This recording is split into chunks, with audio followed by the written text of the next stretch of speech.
நானும் என் புருஷனும் சண்டை போடுறது இவங்க ரெண்டு பேரும் பாக்குறாங்க, இவங்க தான் நினைச்சுப்பாங்க, நானும் நினைக்க மாட்டேன். ஐயா இவங்க என்ன நம்ம ரெண்டு பேரும் இப்படி சண்டை போடுறாங்க அப்புறம் சேர்ந்துக்கிறாங்க, இவங்களுக்கு வெக்கமாவே இல்லைன்னு இவங்களும் நினைச்சுக்க மாட்டாங்க. எனக்கும் அருணுக்கும் கூட மிஸ் அண்டர்ஸ்டாண்டிங்ஸ் இருக்கும், வைஷாலிக்கும் அரவிந்துக்கும் கூட வந்துட்டு நிறைய ஆர்குமெண்ட்ஸ் இருக்கும். அந்த நேரத்துல என் புருஷனை நீ எப்படி சொன்ன நானும் கேட்க மாட்டேன், நீ எப்படா என் வைஃப் அப்படி சொல்லலாம் அவரும் கேட்க மாட்டேன். ரெண்டாவது ரூம்லயே சண்டை போட மாட்டோம், ஹால்ல தான் சண்டை போடுவோம். யார் வந்து கொஞ்சம் அடிக்கடி சண்டை போடுவோம்? கொஞ்சமா நாங்க 4 பேருமே அடிச்சுக்குவோம். 4 பேர்ல யாரு கொஞ்சம் லேசி? ஐயோ Who is more romantic? எல்லாத்துக்குமே பாருங்க உங்க உன் பேர் சொல்ல ஆசைதான்.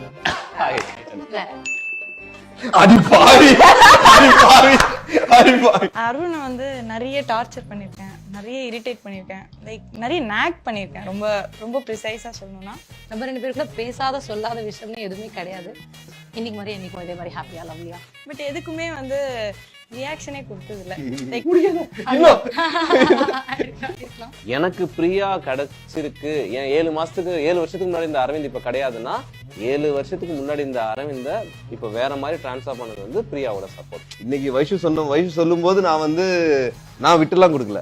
வைஷு கோவமா இருக்குன்னு சொன்னா திருப்பி நான் கோவப்பட்டேன்னு சொன்னா அது லவ்வே கிடையாது.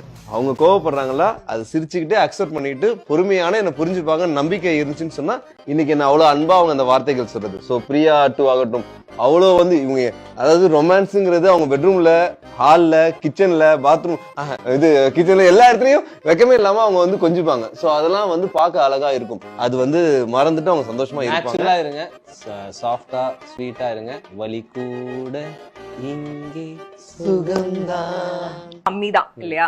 சோ நீங்க எல்லாருமே சேர்ந்து இருக்கீங்க, எப்படி இருக்கு இந்த ஜாயிண்ட் ஃபேமிலி சிஸ்டம்? நான் சொல்றேன்டா, அடிச்சுக்கோமா. நான் மட்டும் தான் பேசுவேன். ஜாயிண்ட் ஃபேமிலி இருக்கிறதே வந்து ரொம்ப ஸ்வீட்டான விஷயம். நீங்க பேசவே இல்லையா? ஜாயிண்ட் ஃபேமிலி சென்னையில ஒரு பிஸியான ஒரு இடத்துல ஒரு 6 பேர் ஒரு வீட்டுல இருக்கோம் அப்படிங்கிறது வந்து எவ்வளவு பெரிய விஷயம் அப்படின்னா 7 பேர் அம்மா 7 பேர் ஒரு விஷயம் நமக்கு ஒண்ணு தேவை அப்படின்னா அந்த தேவையை பூர்த்தி பண்றதுக்கு நம்மளை சுத்தி நிறைய பேர் இருப்பாங்க. அது வந்து அந்த ஜாயிண்ட் ஃபேமிலியில இருக்கிறவங்களுக்கு தான் அது புரியும்.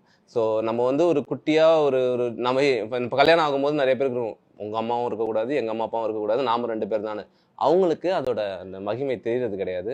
எங்களுக்கு இந்த 5 வருஷம் இப்போ சொல்றீங்கல்ல ரொம்ப நாள் கழிச்சு வந்தீங்க